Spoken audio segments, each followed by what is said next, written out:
దేవా మీకు వందనములు. సిలువపై మీరు పలికిన 6వ మాటను గురించి మేము నేర్చుకోవడానికి సహాయం చేయండి. మాకు బోధించండి దేవా. యేసునామమున అడుగుచున్నాము తండ్రి, ఆమేన్. క్రీస్తునందు ప్రియమైనటువంటి దేవుని వారలారా, సిలువలో యేసు ప్రభుల వారు పలుకుచున్నటువంటి 6వ మాటలో జయోత్సాహంతో తండ్రి అయినటువంటి దేవుడు తనకు అప్పగించినటువంటి పనిని పూర్తి చేసి పలుకుతున్నటువంటి మాటలు. చాలా సందర్భాలలో ఆంధ్రులకు ఉన్నటువంటి పేరేంటంటే ఆరంభశూరులు. చాలా గంభీరంగా డప్పు కొట్టుకొని ఫలాన్ని పని చేస్తున్నామహో అంటారు. చివరికి రాలేక చేతులెత్తి ఎవరికి కనిపించరు. క్రీస్తు ప్రభుల వారు బెత్లెహేములో నరావతారిగా తల్లి గర్భములో జన్మించిన దినం ప్రారంభమైనటువంటి తండ్రిని విడిచి పరలోకమునకు వచ్చిన జీవిత యాత్ర. ఆ యాత్రలో తను చేయవలసినటువంటి పరిచర్యలు, the ministries of incarnate Christ, 100% ఆ పనులను అన్నిటినీ చక్క చేసి పూర్తి చేసి ఆయన సమాప్తమైనవి అని టెటలెస్టా అనే Greek term is used here. మిగతా సువార్తలలో కేక వేసి ఆయన చనిపోయాను, కేక వేసి ఆయన తన ఆత్మను తండ్రికి అప్పగించుకొనేను అని వ్రాశారు. కానీ యోహాను సువార్తికుడు మాత్రమే ఆ కేక సమాప్తమైనది అని సుస్పష్టంగా వ్రాశాడు. It is so. యేసు ప్రభుల వారి మరణం దగ్గరగా నిలుచొని ఉన్నటువంటి ఒకే ఒక శిష్యుడు యోహాను. కాబట్టి యేసు ప్రభుల వారు సిలువలో పలుకుచున్నటువంటి మాటలలో ఆయన వాటిని స్పష్టముగా వినగలుగుచూ ఉన్నాడు. యేసు ప్రభుల వారు పలుకుచున్నటువంటి ఈ మాటలు నా కథ అయిపోయింది కాదు, నాకు అప్పగించిన బాధ్యత అయిపోయింది. It's not saying that I'm over, అయిపోయింది, ఇంకా నేను జీవించలేను, నేను ఇక పని చేయలేను. మనకు 60 సంవత్సరాలు వస్తే ప్రభుత్వంలో ఇంకా మీరు పని చేయలేరు అని రిటైర్మెంట్ కదా. కానీ క్రీస్తు ప్రభుల వారు సమాప్తమైంది అంటున్నటువంటి మాట, పరలోకమును విడిచిపెట్టి వచ్చాడు. 33.5 సంవత్సరములు పరలోకములో క్రీస్తు ప్రభుల వారి స్థానం వేకెంట్గా ఉన్నది. తిరుగా ఆయన తండ్రి యొద్దకు వెళ్ళిపోయే సమయం ఆసన్నమైంది. Father has sent his only begotten Son with a specific mission. ఒక ప్రత్యేకమైనటువంటి కార్యమును చేయుట కొరకు తండ్రి అయినటువంటి దేవుడు తన కుమారుడిని ఈ లోకానికి పంపించారు. కుమారుడు ఆ కార్యాన్ని సంపూర్తి చేస్తూ ఉన్నాడు. చాలామంది ఈ బిజినెస్ చేస్తాం, ఆ బిజినెస్ చేస్తామని ప్రారంభం చేసే వారిని మనం చూస్తాం. వారి మధ్యలో చేతులు ఎత్తేసి వెళ్ళిపోతారు. నేను ఇంతకుముందు చెప్పినాను అనుకుంటా, ఒక పాస్టర్ గారు జమ్మలమడుగులో నేను డిగ్రీ చదువుతున్నప్పుడు పాస్టరేట్ కమిటీ ఎలక్షన్స్ వచ్చాయి. ఓటర్స్ లిస్టు తయారు చేశారు. 2 o'clock పోలింగ్ జరగాల. ఓటర్స్ అందరూ వచ్చినారు. నడిపించాల్సిన చైర్మన్ లేడు. ఎక్కడ పోయినాడో తెలియదు pastor. No elections without chairman. ఎన్ని గ్రూపులు ఉన్నాయో అన్ని గ్రూపులు పాస్టర్ గారి మీద చాలా ఒత్తిడి తెచ్చారు. ఆ ఒత్తిడికి తట్టుకోలేక ఆయన పారిపోయాడు. ఎన్నికలు జరపలేదు. It is not the case with incarnate Christ. యేసుక్రీస్తు ప్రభుల వారు తండ్రి చేత తనకి ఇవ్వబడిన ప్రతి చిన్న బాధ్యతను కూడా, పనిని కూడా ఆయన సంపూర్తి చేసి,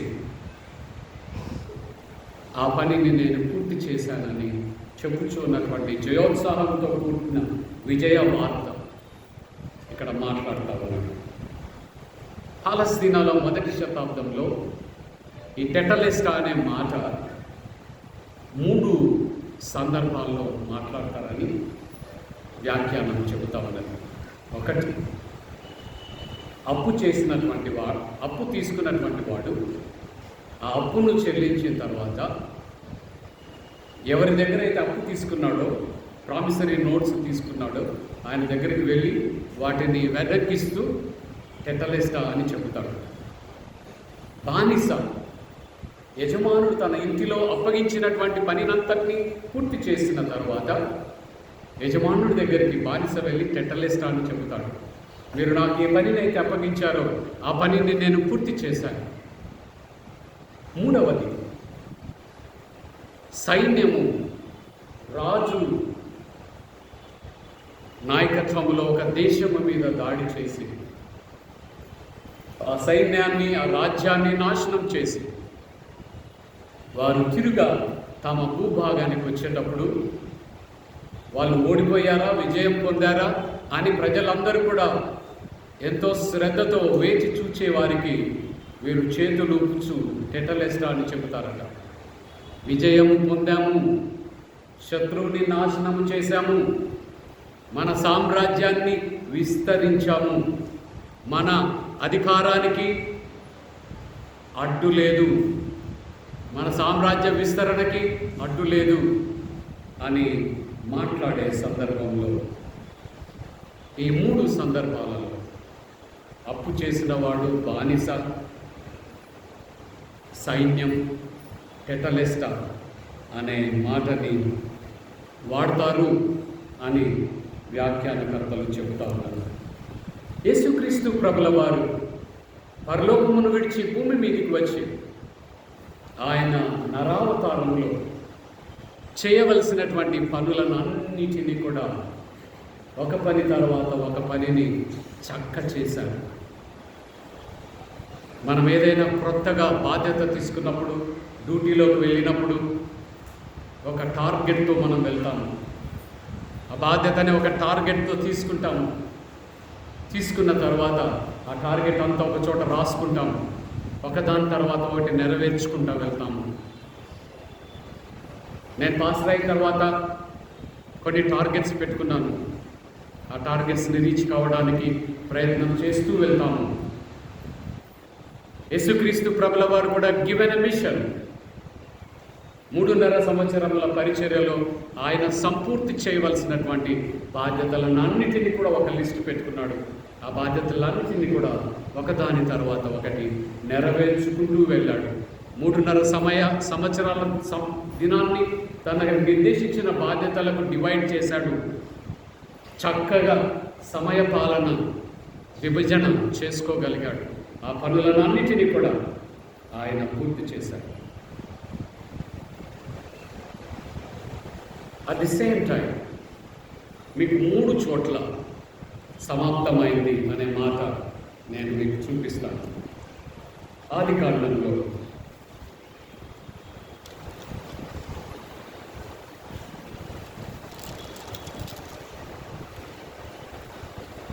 దేవుడు సృష్టిని చేసిన పిదప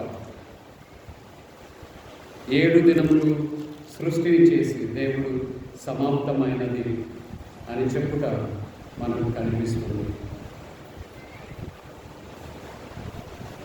మొట్టమొదటిది ఇట్ ఈస్ ఫినిష్డ్ అనే మాట ఆదికాండం మొదటి 2 అధ్యాయాల్లో మీకు కనిపిస్తుంది. దేవుడు తను సృజించాలనుకున్నటువంటి పనిని సంపూర్తి చేసిన పిదప తనలో తాను మాట్లాడుకుంటున్నటువంటి మాట మీకు కనిపిస్తుంది. 2వ మాట ప్రకటన గ్రంథంలో మీకు కనిపిస్తుంది. 21వ అధ్యాయంలో సమస్తమును నూతనమైనవిగా ఆయన చేస్తూ 6వ వచనం మరియు ఆయన నాతో ఇట్లా నేను సమాప్తమైనది. ఈ ఆది కాండంలో సృష్టినంతటిని చేసిన తర్వాత దేవుడు చెప్తున్న సమాప్తమైనది అన్నమాట ప్రకటన గ్రంథంలో 21వ అధ్యాయంలో the whole creation reaching it's culmination, సృష్టి తను సృజించబడినటువంటి ఉద్దేశమును చేరుకొని గమ్యాన్ని చేరుకున్న తర్వాత సమాప్తమైంది అని చెప్పుచున్నటువంటి ఈ రెండు సమాప్తముల మధ్య యేసుక్రీస్తు ప్రభుల వారు శిలువలో పలుకుచున్నటువంటి 6వ మాట కూడా సమాప్తమైనది. Why do we need 3 finished statements from divine? దేవుని నుండి ఎందుకు 3 సమాప్తమైనవి అన్న మాటలు మానవ చరిత్రలో లిఖించబడి ఉన్నాయి? మొదటి సమాప్తమైనది అనే మాట సృష్టి అంతటిని దేవుడు సర్వాంగ సుందరముగా సృజించాడు. ఒక దినం తర్వాత ఒక దినం 6 దినములు సృష్టి చేసిన తర్వాత 7వ దినమున దేవుడు విశ్రమిస్తూ ప్రతి చేసిన పనిని మంచిదిగా దేవుడు చూస్తూ సమాప్తమైంది అన్నాడు. తన ఆలోచనలలో ఉన్నటువంటి సృష్టిని గురించిన ప్రణాళిక కార్యాచరణలో జరిగించి యేసుక్రీస్తు ప్రభుల వారు దేవుడు నేను అనుకున్నటువంటి ఆలోచన ప్రకారంగా సృష్టిని నేను సృజించాను. సృష్టిలో ఉన్నటువంటి గొప్పతనం, సృష్టిలో ఉన్నటువంటి సౌందర్యం, సృష్టిలో ఉన్నటువంటి ఒకదాని మీద ఒకరు ఆధారపడుట, సృష్టిలో ఉన్నటువంటి జీవం, సృష్టిలో ఉన్నటువంటి బహుళత్వం, బయో డైవర్సిటీ, ఇవన్నీ కూడా దేవుడు అందముగా సృజించాడు. కానీ మానవులమైనటువంటి మనం దేవుని సృష్టి అందములో ఉన్నటువంటి సృష్టిని ఆజ్ఞాతిక్రమము ద్వారా పాపము ద్వారా మరణమునకు మానవ జాతి గురి చేయబడినది. Irreparable loss was made to the human beings. మానవ జాతి అంతటికి కూడా ఎవరు రిపేర్ చేయలేనటువంటి నష్టాన్ని మానవులమైన మనము కలుగ చేసుకున్నట్టుగా దేవుని వాక్యంలో మనం గమనిస్తాం. అలా అసంపూర్తి చేయబడినటువంటి సృష్టిని దేవుడు గోల్ వరకు తీసుకొని వెళ్తూ ఉన్నాడు. ఆ సృష్టిని దేవుడు ఉద్దేశించిన ఉద్దేశముల ప్రకారముగా గమ్యమునకు తీసుకొని వెళ్ళగలిగిన సామర్థ్యము కలిగిన దేవుడనని రుజువు చేసుకుంటూ ఉన్నాడు. శుద్ధంగా పూర్తి చేయబడినటువంటి సృష్టిలో అసంపూర్తిని కలగచేసిన మానవ అవిధేయత చర్యలని క్రీస్తు ప్రభుల వారి చర్యల ద్వారా దేవుడు తిరుగా శుద్ధి చేయడం ప్రారంభం చేశాడు. తండ్రి, ఏ బాధ్యతలైతే నువ్వు నాకు అప్పగించావో ఆ బాధ్యతలన్నిటినీ కూడా నేను పూర్తి చేశాను. అప్పగించిన పనిని నేను ఒక్క చిన్న దానిని కూడా ప్రక్కకు తొలగించలేదు. Perfectly I have completed, fulfilled all your setted goals upon me. నా పైన మీరు అప్పగించినటువంటి పనులనన్నిటినీ, బాధ్యతలనన్నిటినీ నేను నిర్వహించాను దేవా అని యేసుక్రీస్తు ప్రభుల వారు తండ్రితో ఈ మాటలను పలుకుచున్నట్టుగా మనం చూస్తాం. యేసుక్రీస్తు ప్రభుల వారి యాత్ర ఈ లోకంలో పూర్తి చేయబడినది. మెస్సయాగా అభిషక్తుడుగా తండ్రి నిర్దేశించినటువంటి పనులన్నిటినీ కూడా యేసుక్రీస్తు ప్రభుల వారు పూర్తి చేశారు. ప్రకటన గ్రంథంలో 21వ అధ్యాయంలో మనకు సమాప్తమైనది అనే మాట కనిపిస్తున్నది. దాని అర్థం ఏంటంటే ఆది కాండంలో సృజించబడినటువంటి సృష్టి మానవ ఆజ్ఞాతిక్రమం వలన, పాపం వలన తన గమ్యాన్ని చేరడానికి ఏర్పడిన అడ్డులను, అవరోధములను యేసుక్రీస్తు ప్రభుల వారు తన శిలువ మరణము ద్వారా అవరోధాలన్నింటినీ తొలగించాడు. ఇప్పుడు నూతన సృష్టి, నూతన యెరూషలేము ఆకాశము నుండి దిగి వచ్చుచుండగా నేను చూచితిని. ఈ నూతన యెరూషలేము దేవుడు మానవాళి అందరికీ సిద్ధము చేసినటువంటి హెవెన్ అబోర్డ్, ఎ పర్మనెంట్ అబోర్డ్, శాశ్వతము. మనమందరము కూడా ఇండ్వెల్లర్స్గా దేవునితో కలిసి నివసించబోయే ఆ నూతన యెరూషలేము, ఆ నూతన యెరూషలేము తండ్రి అయినటువంటి దేవుడు మనమందరము కూడా చేరవలసినటువంటి గమ్యం.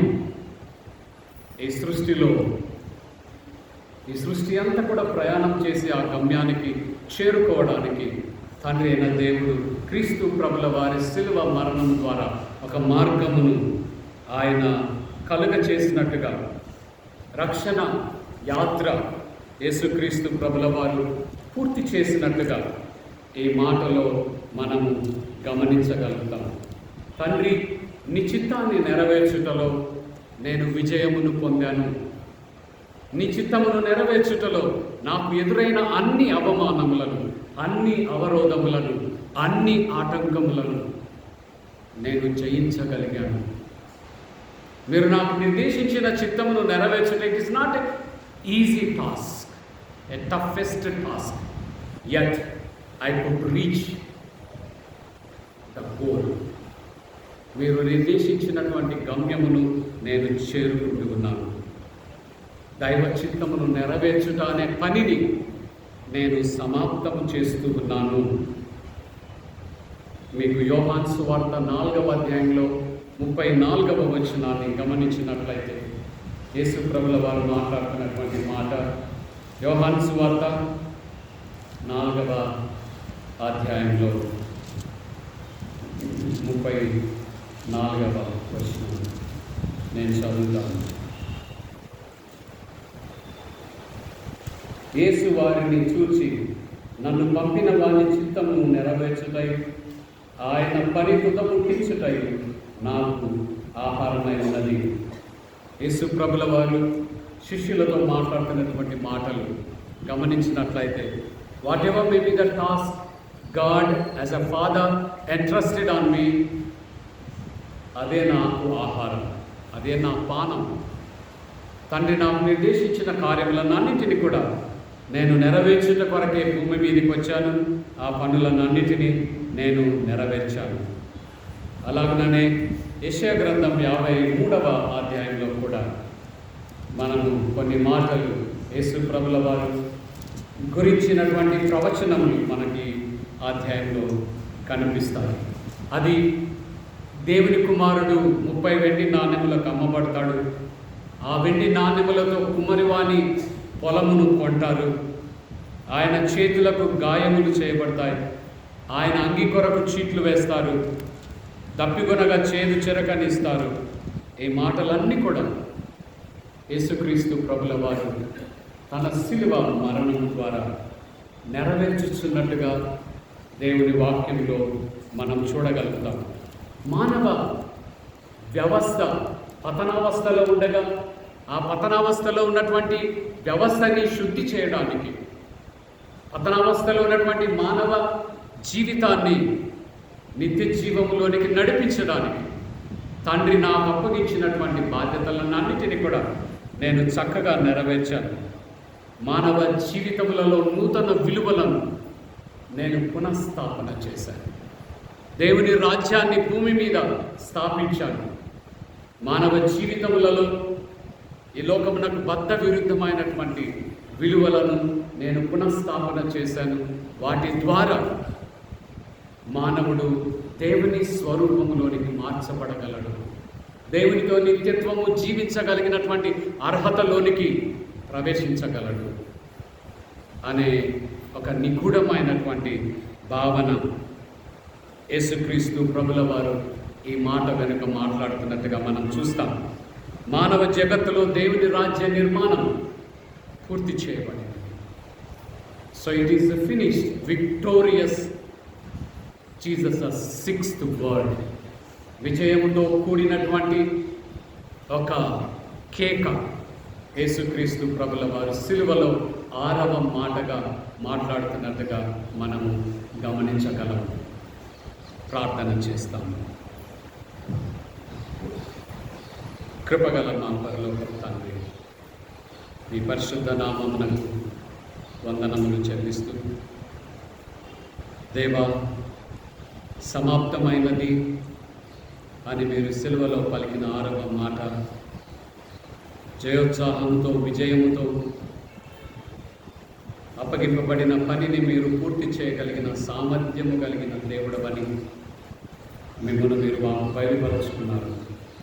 సృష్టికర్తమైన దేవుడవు సృష్టిని భద్రపరచుటలో టు ప్రిజర్వ్ ద క్రియేషన్ శక్తి కలిగిన దేవుడవని మిమ్మల్ని మీరు బయలుపరుచుకుని నన్ను వందనములు చెల్లిస్తూ, దేవా, మేమందరం కూడా మీరు సంపూర్తి చేసినటువంటి రక్షణలో చేర్చినందుకు మీకు వందనములు చెల్లిస్తూ యేసు నామములో ప్రార్థించుచున్నాము తండ్రి. ఆమేన్.